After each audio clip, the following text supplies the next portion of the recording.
New Hope of Love or New House of Love or something. Oh.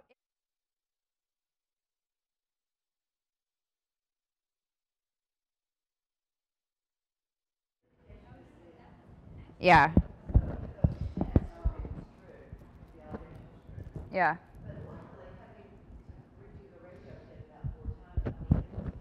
To get your maturity together.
WJBF Live Viper 6. We have scattered showers all over the area. It's been a very wet morning, and we're going to continue with this trend of scattered showers through the rest of the afternoon. You're watching WJBF News Channel 6, where you'll always get your most accurate forecast first. As we roll towards 3 p.m., going to be chilly, 47 degrees. A few of those spotty showers, northeast winds 10 to 15.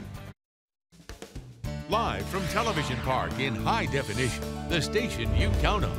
This is WJBF News Channel 6 at noon. Good afternoon, everyone. I'm Mary Morrison. And I'm Chris Kane. We hope you're having a good Thursday afternoon on this rainy Thursday. It's a mess outside. It really is. Stay inside. Our coverage you can count on begins now in North Korea, where the war of words continues to escalate today. Now, plus, the U.S. is beefing up its presence there by sending in additional warships. Jo Hee Cho has today's big story at noon. North Korea's drumbeat of bellicose rhetoric continued today with a new threat, warning the orders had been given to attack the United States with a nuclear weapon.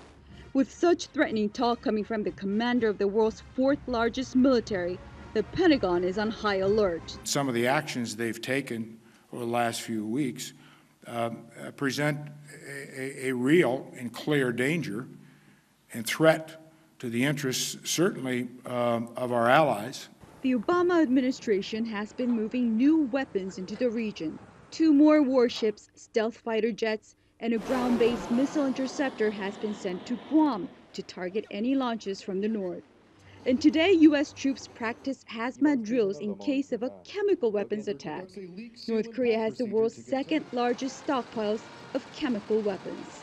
But experts say an attack on the U.S. would be a highly unlikely move for their 30-year-old leader, Kim Jong-un. North Korea is obsessed with the military balance. They're very aware of military power. And when it's not in their favor, they can be deterred because they wish to survive. So attacking the U.S. would be committing suicide. Caught in the middle of all this brinksmanship are the people of South Korea. But on the streets of Seoul today, there's no sign of panic. Most people here are carrying on with life as usual, but anxiety is slowly building that the warlike rhetoric may spin out of control, ending up as more than just talk. Joo-hee Cho, ABC News, Seoul. Now, I did speak with a representative at Fort Gordon today, and I'm told that the post does not currently have a unit stationed in South Korea. In news across the CSRA, an Allendale minister is out of jail on bond today. Bishop Bobby Jones Sr. is accused of having sex with a minor. Jones is the longtime pastor of New Life House of Love. He was arrested earlier this week and charged with criminal sexual conduct with a 14-year-old girl. I've known him for quite some time, and I've known him to really care about the community because he deals with a lot of children, and he also deals in the prison, and I was really shocked. Many people we spoke with say they did not want to discuss the allegations. A Thompson High School student is reportedly still in critical condition today after a car accident. The Georgia Highway Patrol says Toby Coleman was traveling southbound on Gibson Highway, that's in Warren County, when she lost control. Investigators say she overcorrected and flipped the car several times. 3 other passengers were in the car, but we're told that we do not know if they've suffered any injuries. The Georgia Department of Agriculture says kerosene that was sold at the Sprint Foods on South Bel Air Road in Martinez may be contaminated with gasoline. It has the potential to cause an explosion or fire if used in home heaters or lamps. The kerosene was sold on or after March 24th. If you bought the affected product, please call 404-656-3605. Again, that number 404-656-3605. Sunday sales may be pouring money into some parts of North Augusta's economy, but other business owners say the price is just too tough to swallow. Sunday sales have been on tap for several months now. For businesses that only serve beer and wine, this means they can serve all 7 days with no extra fee, and some are opening their doors for that extra day because of Sunday sales. But for businesses to serve liquor on Sundays, they must acquire an additional license, and they are seriously asking why. Personally, I see it as a separation of church and state issue, and I don't see why we should have to pay almost 3 times what we pay normally to serve the other 6 days of the week to serve on a Sunday for our customers to enjoy our restaurant. This isn't a bar where everyone's in here getting drunk, so I just don't see that amount of money for us to have to pay that. And that fee is set by the state and not by the city of North Augusta. We are only 3 days away until Masters Week officially tees off. Almost here. Our Barkley Bishop is getting us prepared for what travelers can expect to see next week. She's live on the news desk with the latest on the Garden City's preparations. Mary and Chris, it is not only the biggest, but certainly the busiest week ahead as well. The Masters tournament will be bringing in thousands to Augusta, and while some out-of-town guests may be choosing to drive here, there are just as many, if not more, who are going to be flying. Augusta Regional will be seeing thousands of visitors in and out of their terminals for the tournament. To accommodate their guests, U.S. Airways and Delta have added direct flights from New York City and Philadelphia. The airport itself will be beefing up staff, all in an effort to make this tournament week run as smooth as possible for the golf patrons and other visitors coming to Augusta. In a given month, we see about 20,000 people, and next week we normally have a little under 20,000 people in the 1 week. It amazes me how many people come here to watch golf, and how many people that use our airport. We're ecstatic to see how many people come through Augusta Regional. And progress is always being made there at the airport. One of the most recent projects was the completion of their parking lot expansion. And another way to make progress is to improve customer service. The airport is doing just that by making it a requirement for small planes to have reservations this year. In years past, aircrafts would have to wait for a spot to open once they landed, or they were diverted to other airports because Augusta Regional was simply out of room. Now with reservations, they don't have to do that. They can reserve a spot for several hours or days, whichever they choose. And while this airport is getting business, officials say it's actually helping surrounding airports as well because they're having a little bit more of a heads up of what aircrafts could be heading their way. Before we could accommodate, 130 aircraft, and this year we can only accommodate 85 due to our reduction in our taxiway alpha. But they feel more secure, more relaxed. They feel that, hey, we have a ramp space instead of being diverted to another airport. And it is not just the airways that are going to be busy next week. We know those roadways will also be jam-packed as well, so expect some changes and delays. Now, starting Monday, April 8th, Berkman's Road will be one way from 4 p.m. until 9 p.m. Traffic will be flowing southbound, that's away from Washington Road. Exit ramps from I-20 onto Washington Road will also be closed from 7:30 a.m. to 9 a.m. Drivers will be redirected to Riverwatch Parkway. And two popular social media sites will help you keep an eye on the traffic. You can receive up-to-date traffic conditions by liking ARC Traffic on Facebook or following at ARC Traffic on Twitter. And what's better is that these updates will continue even after Masters Week has ended. And if you're going to be in town next week, there's some good news. Experts say the azaleas will be in full bloom just in time for the thousands who will be visiting from all over the world. Unlike years past, this recent cold snap the Garden City received has kept the flowers from blooming all the way. Everything was about 3 to 4 weeks earlier than normal, and it's probably a week or so later than normal this year. This cool weather, they just stay tight in their buds, and then when it warms up, they pop open like they are now. So it's going to be really nice this year. Holmes says it's been about 3 years since the azaleas have hit their peak just in time for Masters. And guys, going back to the airports, they kind of dubbed this upcoming week as Organized Chaos Week, but none of this is new for the Garden City, so everything should be running just as smooth as it has in years past. Chris and Mary, back to you. Barkley, thanks. Everybody's busy Masters Week. Organized chaos that we all love. Yes, we do. We can deal with it. Thanks, Bark. Still to come at noon, some parents from Newtown, Connecticut are making sure that their children's deaths were not in vain. Details ahead. But first, we'll tell you how seasonal allergies and food allergies go hand in hand in today's medical report.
Now, your most accurate forecast with WJBF Live Viper 6. Well, it's been a very, very wet Thursday so far. It continues to be wet for portions of the CSRA. Here's Live Viper 6 radar. We had a much more widespread rain earlier this morning during that morning commute. Now it's a lot more sporadic here. Still have some light showers in Edgefield, Aiken County as well, stretching down through Allendale and Hampton counties. And on the Georgia side of the river, again, it gets a little bit more spotty here for Burke, Jefferson, down to Screven County as well. Right now, Augusta, you're not seeing a whole lot, just a couple of sprinkles out there, but we are going to look for these spotty showers to continue. You can see there's some very light stuff here south of I-20, even south of I-16 here. It's all rolling our way, but the heaviest rain now well to the north. We're missing out on that. We're going to look for, again, just a few light sprinkles as we continue on through the rest of today. Speaking of that, quick check of the forecast as we roll on through the rest of today. It's going to be a very chilly afternoon. Temperatures middle and upper 40s. Northeast breezes at about 10 to 15 miles per hour. Rain chances again remaining around 50%. Don't expect to see any sunshine today. It's just not going to happen with all this cloud cover, overcast skies right on through 8 p.m. this evening. Now I'll look at what we've had so far. Doppler radar estimating about a ½ an inch generally for most of the area. A little bit more possibly for Washington, a little bit less there over in Barnwell. But again, some decent rain. We continue to add on to our rainfall surplus. Again, the activity is starting to lessen here. Had some of that heavier stuff roll through earlier this morning. Again, right now, just some of those spotty showers rolling from southwest to northeast over the CSRA. Low 40s to the north, middle 40s running to get closer to the I-20 corridor, upper 40s and some low 50s as you head in our southern counties. So again, a very chilly day. Keep in mind your average high this time of year, normally right around 73, 74 degrees. So we will not come anywhere close to that under cloudy skies. Warm front to our south, that's where you'll find the warmer temperatures. 74 in Jacksonville. We're stuck in what we call this wedge pattern. Cloudy skies, northeasterly breeze,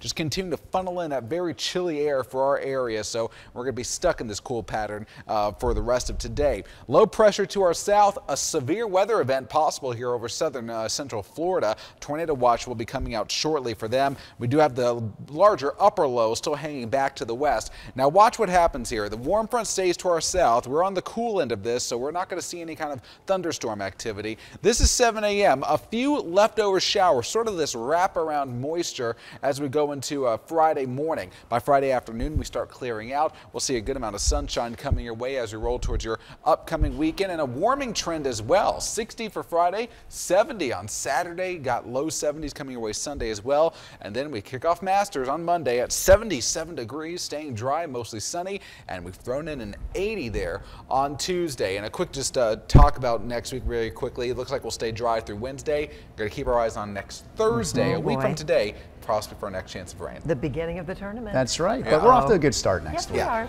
we are. Lunch Bunch time. Say hey now to Thomas Barron from Edgefield. Thomas picks up that free sandwich from Shane's Rib Shack. And you can join the Lunch Bunch. It is so easy. Just head to our website, WJBF.com, and click on the Lunch Bunch link. Or you can put your name and address on a postcard, then just mail it to the address on your screen. Back in a moment.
April is Autism Awareness Month. Chances are some of you watching right now may have a child who's been diagnosed with autism. Penny Hunt has a lot to say about the topic. She's an author and public speaker, and we're delighted to have her on the program. Penny, welcome. Thank you, Mary. Now, Penny, you've been called the Change Speaker and the Bloom Lady. Those are quite colorful handles. How'd you come by those? Well, the Change Speaker has come about through the topics that I've been able to share with people on how to manage change. And of course, one of the greatest changes that has taken place in our family is my granddaughter's being diagnosed as being severely autistic. Now that has to be something that the entire family must work on if she is to enjoy a quality of life. Well, that's so true. And you know, the thing that when you see those billboards that say 1 in 88 children are autistic, what you don't see is the spiral of connection and all the people that life touches who are also affected by autism.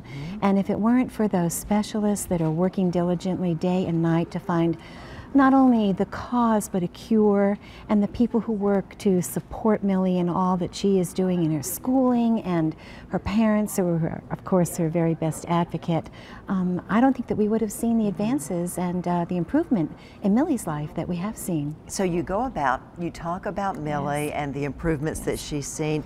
It has to be an encouragement to those who come to hear you speak. Well, it is, and you know, I hear the same stories over and over everywhere I go when I do, you know, a book signing or do a talk, and the one thing that really encourages me, Mary, is that I give them something that has a message of joy and hope with it, because there really is hope. There are in place, there are agencies and systems and programs available, but you've got to dig for them. Got to be persistent, you do. Right? You are your child's best advocate. Now, speaking of book signings, do you have any scheduled right now in this area? Not in this area, no, I don't. But you have contributed most often to some local papers, and you do a lot of work locally. From Trenton, South Carolina, who knew? Peach country. Yeah. Yes. What's on the agenda for you next? Well, next I think would be working again with the Chicken Soup for the Soul group. They've asked me to do some more writing for them, and this book has Millie's story in it. And when I receive emails from people around the country saying how much that has encouraged them, I look forward to doing more work with them. Can we hold that one up? Well, of course it's called you can. Chicken Soup for the Soul, and it's Answered Prayers, and this is the book that has Millie's story in it. So if you pick up a copy, you can read all about it. And it's so good to have you on the program today. Thank you so much, Mary. Thank you. Good it's to great meet to you. be here. Chris, over to you. Mary, thanks. Now turning to our medical report. With spring comes allergy season, and this year the Asthma and Allergy Foundation says we're in for a tough one thanks to an unusually wet winter, but some cities are expected to get hit harder than others. The foundation released a list of the worst places for spring allergy sufferers. Jackson, Mississippi tops the list, followed by Knoxville and Chattanooga, Tennessee. Augusta checks in at number 33. The rankings are based on pollen levels, use of allergy medicine, and the number of doctors in these areas who specialize in treating allergies. And in another study back in 2010, Forbes magazine ranked Augusta as the 10th worst city for allergies. And now a link has been discovered between seasonal and food allergies. News Channel 6, Jason Nappy has details. Food allergies can develop at any time in your life. You can go from being healthy one day to you would all of a sudden have what we call an allergic reaction. You're eating, within a few minutes of eating, you notice that maybe your lip feels itchy, your mouth feels itchy, you could break out in a rash, start coughing or vomiting. It's very sudden in onset, and it goes from sort of a mild reaction to a big reaction pretty quickly. One local parent witnessed her daughter having an allergic reaction out of the blue. She was just a little under a year, and we gave her something with wheat in it, and just within a couple minutes later she started throwing up, and her face was swelling up and getting hives, and she started gagging, and so we gave her my husband gave her the EpiPen. Paul says that day changed her family's lives. It's terrifying. It's something that I think about pretty much every day. You know, we try to be as careful as we can to prevent something like that from happening. Being careful means something as simple as grocery shopping now takes on a new meaning to someone with food allergies. About 6 years ago, a blood test revealed that I had food allergies too. And although my symptoms are not nearly as severe as yours may be, it still makes grocery shopping quite a task. They have to read every label to see if that food is, in that food that they're about to eat. It is very difficult. It's very stressful. Fortunately, Several new allergy-free foods are available at many local grocery stores. They include dairy, wheat, peanut, and soy-free items. Jason, thanks. Now, if you believe that you might have seasonal or food allergies, talk to your doctor. There is no known cure for food allergies, but researchers are working on one, and we'll update you on that progress next week. Coming up after the break, we'll take a look across America, and some families from Newtown speak out about their road to recovery after December's shooting massacre. Stay with us.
And welcome back. It's now 12:27. The number of Americans filing new claims for unemployment benefits rose to 385,000 last week.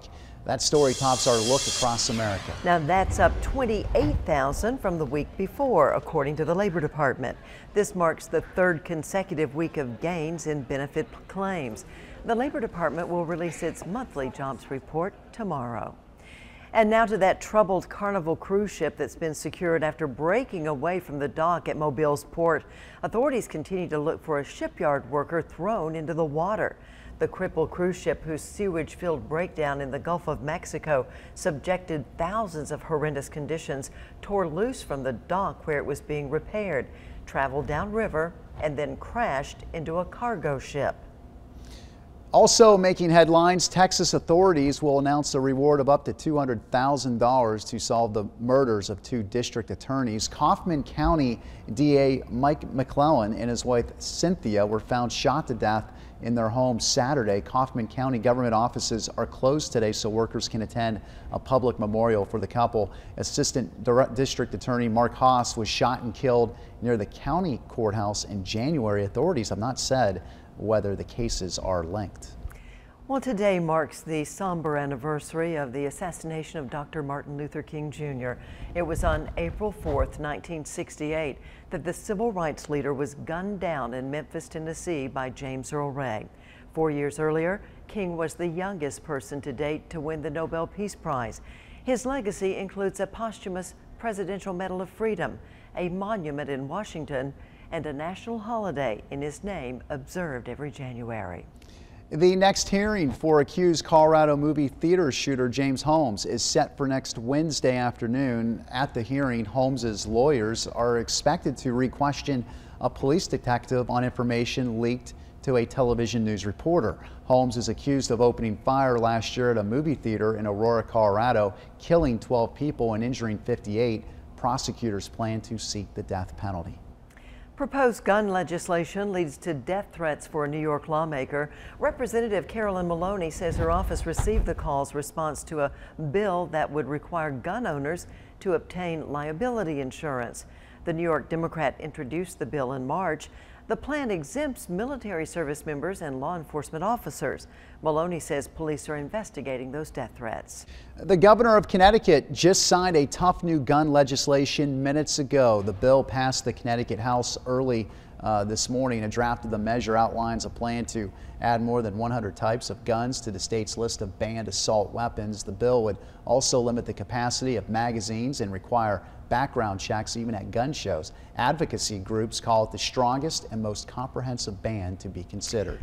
It's been 4 months now since the shooting massacre at Sandy Hook Elementary School. As Lisa Sylvester reports, the parents of many victims are trying to find a way to make sure their children are remembered. Noah Posner loved wearing his brown winter jacket. He brought it to school at Sandy Hook Elementary on December 14th, the day he and 19 other children were killed. It's the things you hold on to when you have nothing left. Noah's parents share their family story in People magazine, clutching that same brown jacket that a state trooper later tracked down and returned to them. Noah's twin sister is photographed holding his favorite toy. Veronique Posner sums up her grief, saying it is agonizing to see your baby's name on a tombstone. Noah was definitely a very vivacious little boy. He loved his family, he loved his sisters. I mean, they were just an inseparable trio. He's left an unimaginable void that just is not replaceable. Never replaceable, never forgotten, and always loved. That's the story of these families, and as hard as it is to contemplate, they wanted to share this. Out of this horrific tragedy is goodness and light. Nicole Hockley, mother of Dylan, says she has seen the worst the world has to offer and the best. Her son died in the arms of teacher aide Anne-Marie Murphy. To know that she was trying to protect him and was with him at the end has provided some comfort, because to know that he wasn't alone and that even in those last moments that he was with someone who truly loved him and cared for him, and that she was still looking after him. Daniel Barden was 7 years old. His sister holds his last letter to Santa. He didn't ask for toys, he just wanted to see Santa and the reindeer. His father, Mark Barden, says his son's legacy was his beautiful heart. He really did think of other people. He held doors for perfect strangers. He was kind and affectionate. I think that's the thing. You don't need to know someone to be nice to them. He was nice to anyone he met. His family wants you to remember not what happened in the walls of Sandy Hook Elementary, but these words. What would Daniel do? They have started a Facebook page to encourage people to adopt a practice of kindness. Other Newtown families have found ways for their children to be remembered. Catherine Hubbard loved animals so much she made business cards that read, "Caretaker to the animals." Her family has started an animal shelter in her honor. Single mother Scarlett Lewis still feels moments of profound grief, but also feels immense love. I feel my purpose is to perpetuate the message that has been created basically by this tragedy, which is choosing love. You see signs all over the town, Newtown and Sandy Hook choose love. She stayed with family immediately after learning of her son Jesse's death, but when she returned home, she found this message scribbled in her child's writing: nurturing, healing, love. Lisa Sylvester, CNN.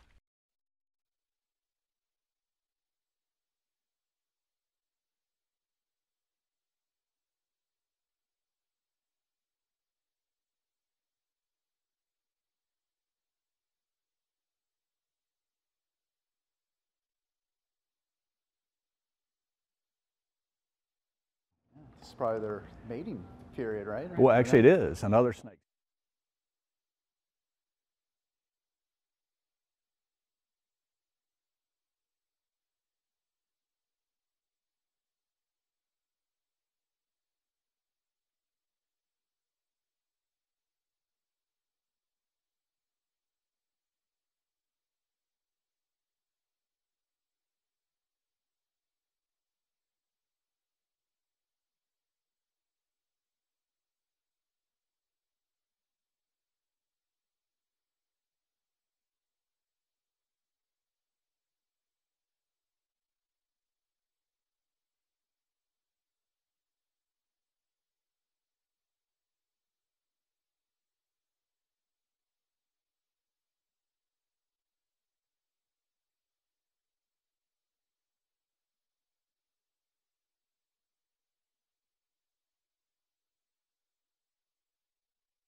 Should be on. That's happened to us before we put the mic on. It doesn't work. Count to 5. Okay. 1, 2, 3, 4.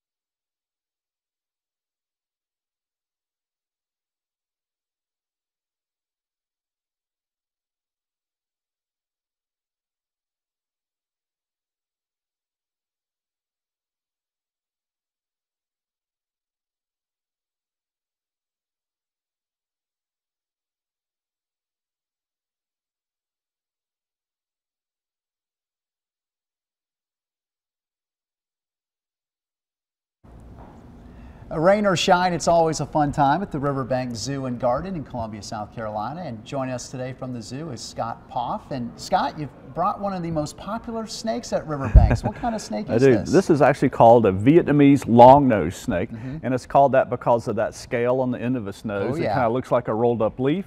These animals are arboreal. The green color, the rolled-up leaf on the nose is probably really good camouflage. Okay, now how old is this snake? This snake, I believe, is about 6 years old, and I brought him today because this is spring, and this is when we start seeing snakes that have been dormant over the winter coming out, and people start seeing them in their backyards. And it's important to remember that snakes like this are our friends. Yes. They eat a lot of rats and mice, which compete with people for food, and most of the snakes, especially in this area, only have one snake that could cause a problem. That's the copperhead. They don't like to live in your backyard, but rat snakes like this do like to live in your backyard. Now, what is this snake's name? You know, he doesn't have a name. He doesn't have a name? Well, Scott, wait a minute. Come on, every snake needs to have a name. Every snake needs to have a name, so we could call him Westbury Gillet. I like that. Or Pinocchio. I thought maybe Pinocchio would be appropriate because of his long nose, right? But we have thousands of reptiles and amphibians. It would be hard for us to name them all and then to tell the individual animals apart. It would take a long time. A long time. You know, they also call him the rhino snake too, right? Rhino rat snake is another name. Exactly. A lot of common names for each individual animal. How popular is this snake in particular at the zoo? Well, all our snakes are very popular at the zoo. When we opened our reptile house, as a matter of fact, it doubled our zoo attendance. Really? That's the draw of reptiles and amphibians. Unbelievable. And Pinocchio, as we're going to call him, Pinocchio is not poisonous. It is not venomous. Whatsoever. I wouldn't be holding it if he was venomous. Excellent. Now, you guys have so many great events throughout the year. And each weekend, it seems like you have something going on. I know you've got a big one 2 weeks from now, the wine testing event. Wine tasting, absolutely. It's a fundraising event at the zoo on Friday, April 19th from 7 to 9:30. We're going to have more than 100 different varieties of wines. We're going to have wine experts on hand, inventors that can tell you about the wines, possibly some food wine pairings. We also are going to have some hors d'oeuvres provided by some of Columbia's finer restaurants, live jazz music, and we're going to have a live auction, silent auction rather, with some items that only Riverbanks can provide. It's $40 for Okay. members, $50 for non-members, $60 the day of the event, but we strongly suggest you get your tickets in advance. Very popular, limited number of tickets available. And I guess the easiest way to get tickets is online? Online, absolutely. And that's Riverbanks? Riverbanks.org. Pretty easy to remember. And I know you're going to have another great crowd. How many years have you been putting on this wine tasting event? Oh, probably about 10 years, Wow. I think. We've been doing it for a while. Very popular. Yeah, quite popular with your members. Yeah. Outstanding. Well, we appreciate you bringing Pinocchio in Absolutely. here. And now we're going to send it on over to Mary Morrison. Thanks a lot, Chris. Turning now to our consumer alert.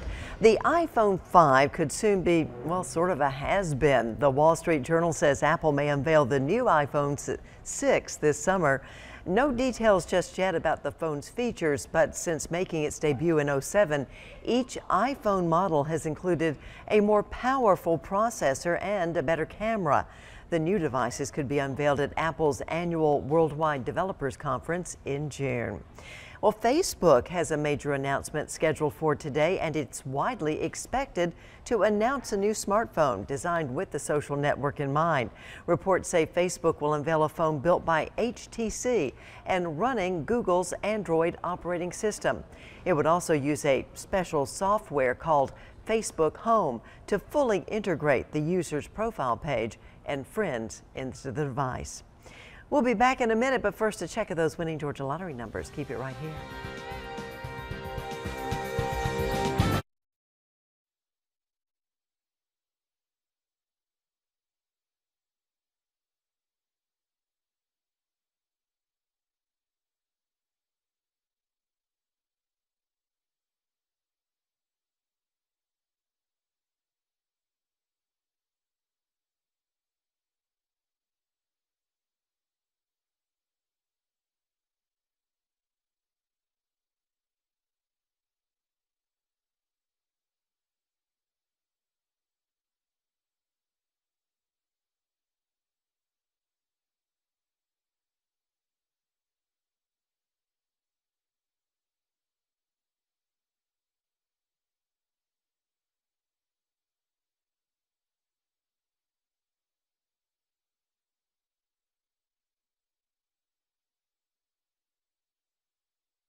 Hi there.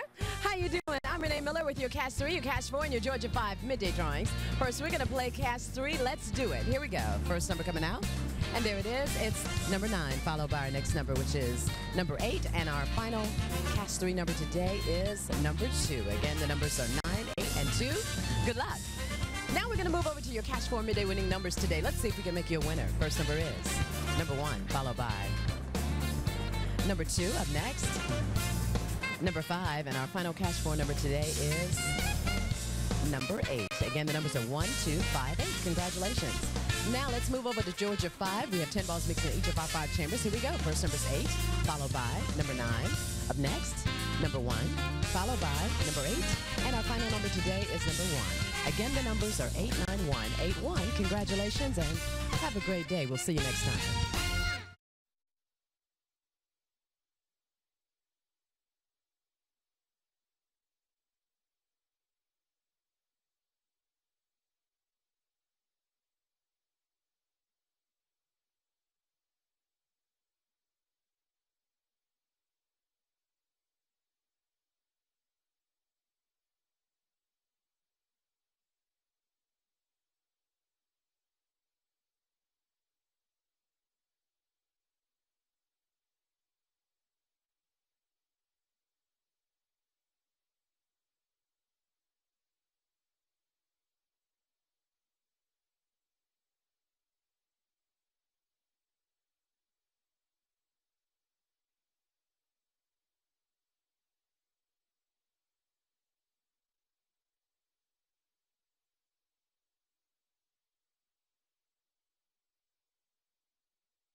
Now, your most accurate forecast with WJBF Live Viper 6.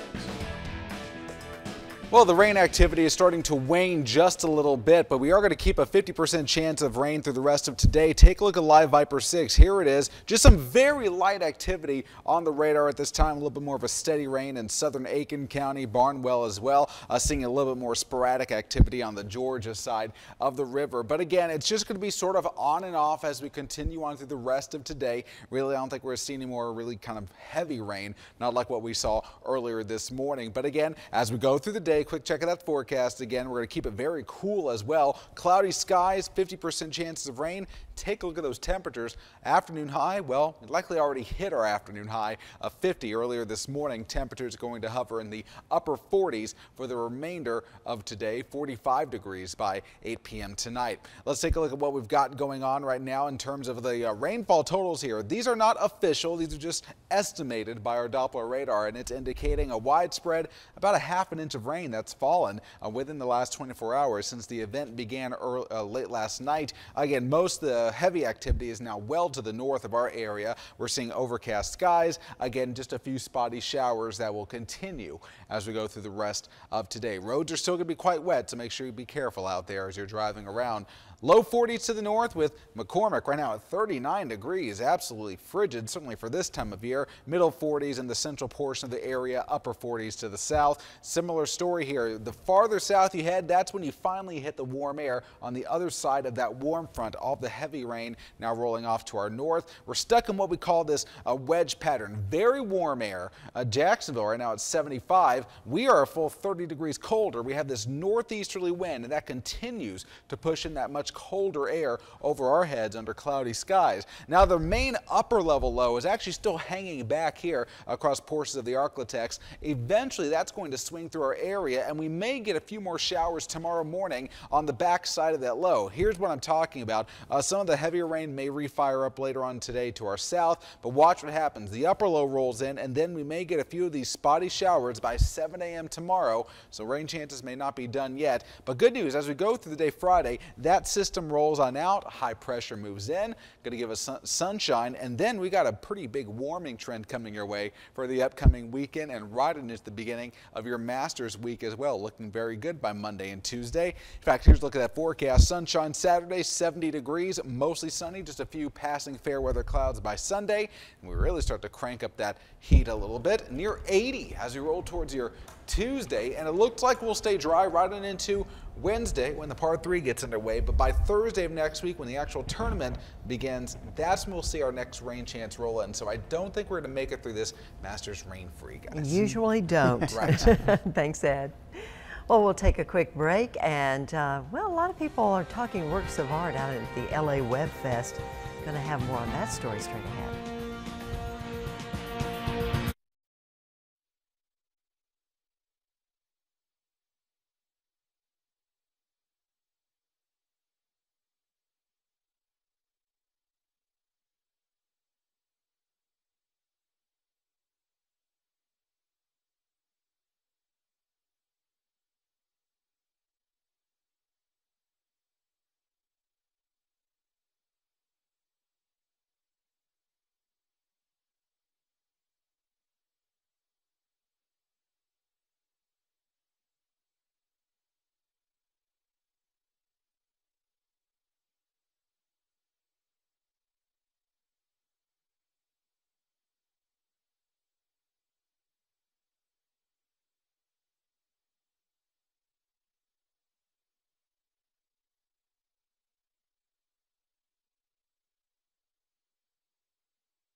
The 2013 LA Web Fest continues, features internet shows from all over the world. Yeah, and News Channel 6's own Carlton T. Clay was out there, and he has more in today's Hollywood Minute.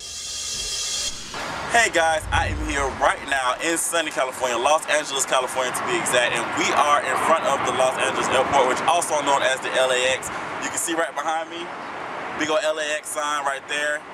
It's just a beautiful day out here in sunny California, and actually we're here because of the 2013 LA Web Festival. And what that means is there are over 200 web shows being shown right here at the Radisson LAX, and it's shows from all around the world. People from all across the United States, including Arizona, New Jersey, and even right here in Georgia, came for the world's largest web festival. And as I mentioned, it wasn't just creators from the States. People came to this year's festivities from all around the world, including Canada, England, and even as far as Australia.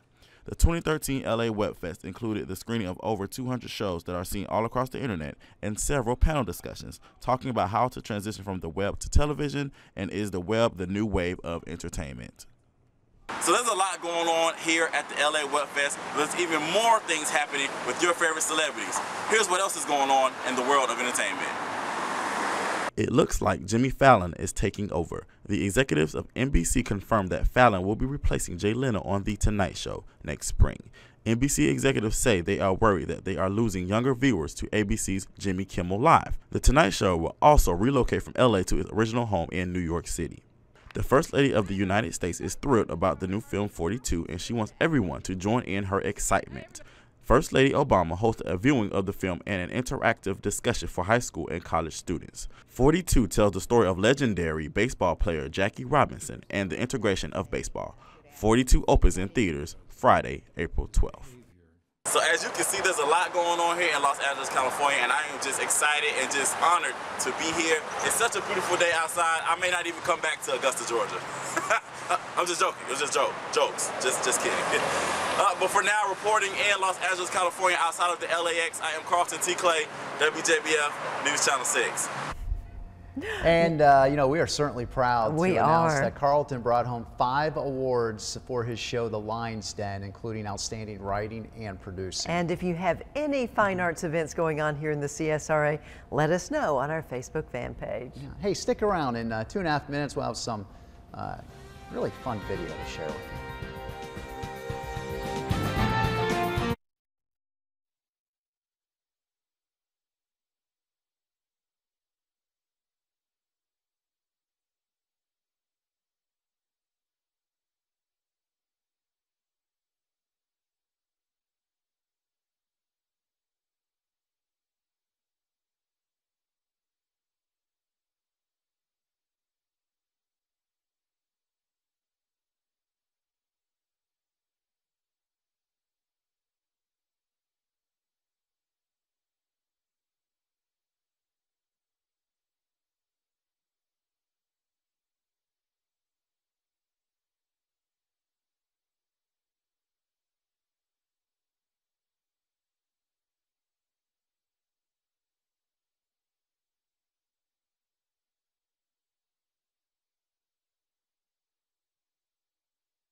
You can be moving on up.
And finally this noon, a new wedding chapel opens in Las Vegas that won't have you leaving hungry. Plus, it's a big day for a panther in Florida, and a sea lion decides it wants to go for a little ride. Yeah, all the video that will have you talking is next in Take a Look at This.